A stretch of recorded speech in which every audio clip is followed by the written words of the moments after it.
ಅಯೋಗ್ಯರಿಗೆ ಒಂದು ಅವಕಾಶ ಸಿಕ್ಕರೆ ಏನಾಗುತ್ತೆ ಅನ್ನುವಂತಹ ಒಂದು ದುರ್ನಡತೆಯನ್ನ ಕಾಂಗ್ರೆಸ್ಸಿಗರು ಇವತ್ತು ವಿಧಾನಸೌಧದಲ್ಲಿ ಎತ್ತಿ ತೋರಿಸಿರುವಂತಹ ಘಟನೆ ನಡೆದಿದೆ. ಒಬ್ಬ ಪಾಕಿಸ್ತಾನಕ್ಕೆ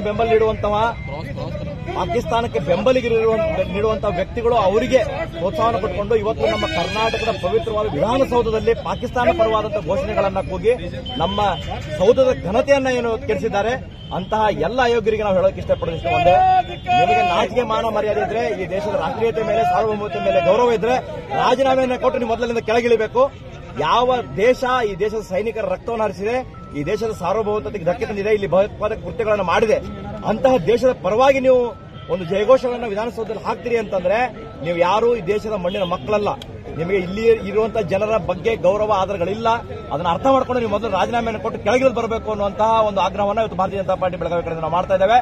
ಈ ಕ್ರಮವನ್ನ ಇವತ್ತು ಕಾಂಗ್ರೆಸ್ ಅನುಸರಿಸದೆ ಹೋದರೆ ಈ ಹೋರಾಟವನ್ನು ಇನ್ನೂ ತೀವ್ರಗೊಳಿಸುವುದಾಗಿ ನಾವು ಈ ಮೂಲಕ ಎಚ್ಚರಿಕೆ ಕೊಡ್ತೇವೆ. ಧನ್ಯವಾದ. ಮಹಾಂತೇಶ್ ಒಪ್ಪಂದ್.